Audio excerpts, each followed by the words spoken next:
How to transfer photos, videos from iPhone to laptop or PC. Well, hello everyone, welcome to the channel. Without any further ado, let's get straight on with the video. Now, while you won't be able to directly transfer it using a USB cable, you'll have to use a particular application. In my case, I use this app that is 3U Tools. So what you need to do is head over to your browser on your PC and head into 3u.com. Then you'll get this download link, simply tap and download and it'll start downloading right away.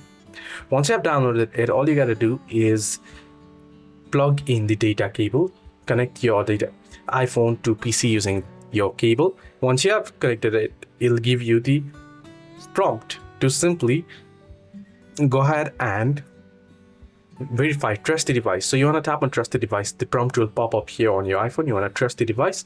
Then you'll be able to access all your files on your iPhone using your PC. Now all you gotta do is you can simply go ahead and copy paste or drag and drop. So it's pretty simple and easy. Hope this video helped you. Do like and subscribe.